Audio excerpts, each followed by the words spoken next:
Assalamualaikum warahmatullahi wabarakatuh. Saya Muhammad Adib Sultan. Masih stay tune di materi yang sama tentang supply chain.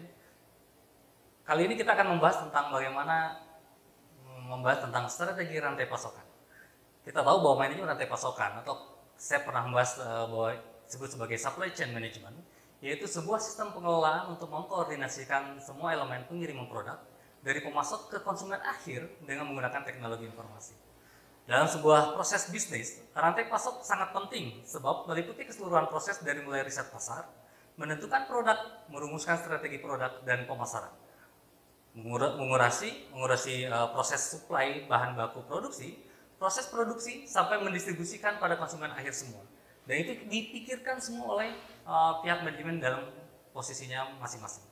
Oleh karena itu, berhubungan dengan pemenuhan permintaan barang dari konsumen, SCM ini tidak boleh diremehkan. Setiap perusahaan berusaha merumuskan strategi rantai pasokan yang efektif dan efisien agar mendapatkan laba yang bersih dan meminimalkan risiko kerugian. Nah, oleh karena itu kita perlu memahami ada beberapa strategi yang bisa kita gunakan di dalam menerapkan manajemen rantai pasokan. Yang pertama yaitu many supplier atau kita kenal dengan namanya banyak pemasok. Dalam strategi ini, para pemasok saling bersaing secara agresif. Setiap para pemasok dibebankan untuk memenuhi permintaan pembeli.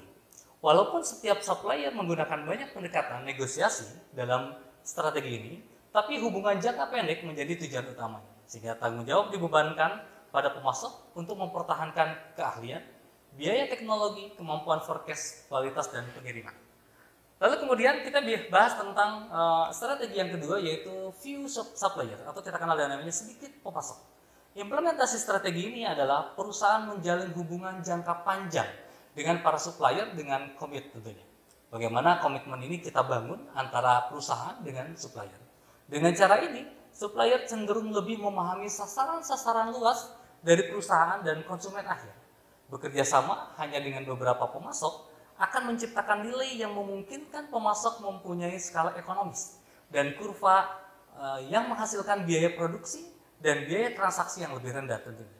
Sehingga kinerja ataupun performa pemasok yang buruk adalah salah satu resiko yang dihadapi perusahaan sehingga harus mempertimbangkan rahasia-rahasia dagang supplier yang berbisnis di luar bisnis bersama. Oleh karena itu, meskipun few supplier ini sebagai salah satu strategi, tapi tetap di beberapa case ini bisa saja terjadi menjadi hal yang merugikan. Lalu strategi yang ketiga, kita bahas tentang vertical integration.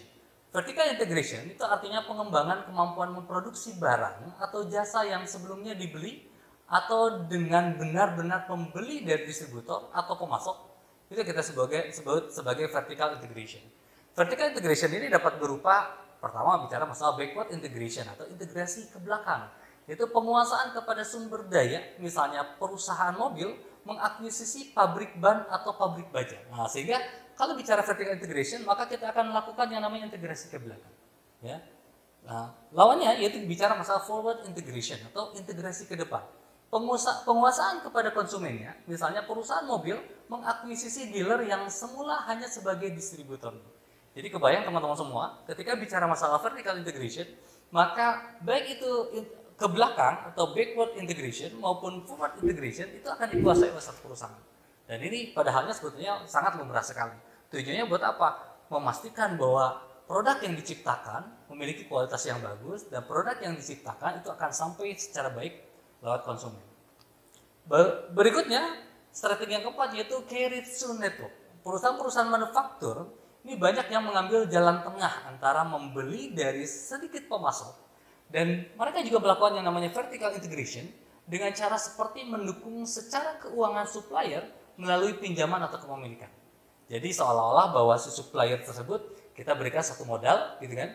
Lalu modal tersebut digunakan untuk dijadikan sebagai bahan ataupun kekuatan si supplier untuk menjalankan bisnis mereka.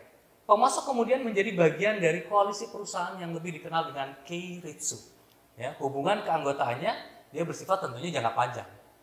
Jadi hal tersebut berfungsi sebagai mitra, menularkan keahlian teknis dan kuantitas produk ataupun kuantitas produksi yang stabil kepada perusahaan manufaktur. Sehingga para anggota Keiretsu itu dapat beroperasi sebagai subkontraktor rantai dari pemasok yang lebih kecil. Tentunya kalau kita menerapkan key ratio network ini perlu investasi yang tidak sedikit, sama-sama semua ya. Baru perusahaan terakhir, atau kita bicara masalah strategi yang kelima, yaitu virtual company atau perusahaan maya. Bagaimana perusahaan-perusahaan ini mencoba menciptakan perusahaan berbasis virtual. Perusahaan virtual atau virtual company ini bertujuan untuk memberikan pelayanan pada saat diperlukan. Sehingga virtual company ini memiliki batasan organisasi yang tidak tetap dan bergerak. Sehingga jadi sangat memungkinkan terbentuknya perusahaan yang unik. Kenapa unik? Itu kan supaya dapat memenuhi permintaan pasar yang cenderung berubah-ubah. Nah, hubungan yang terbentuk bersifat jangka pendek dan jangka panjang. Mitra sejati ataupun kolaborasi, pemasok atau subkontraktor. Seperti apapun bentuk hubungannya, tujuan utamanya adalah menghasilkan kinerja kelas dunia yang ramping. Makanya kenapa sekarang sangat banyak sekali perusahaan-perusahaan yang mencoba untuk bergeser kepada virtual company atau perusahaan maya. Nah, kemudian efisiensi yaitu target utama dari penerapan strategi virtual company tentunya. Sehingga memahami tujuan dan strategi manajemen rantai pasokan dapat membuat manajer lebih mengerti dalam merancang strategi yang tepat. Dengan strategi supply chain yang tepat akan memudahkan perusahaan dalam mencapai tujuan yang telah ditetapkan. Oleh karena itu, virtual company ini merupakan salah satu strategi yang direkomendasikan di dalam penerapan bagaimana caranya strategi rantai pasokan itu bisa bekerja secara optimal. Baik, demikianlah terkait dengan pembahasan strategi manajemen rantai pasokan.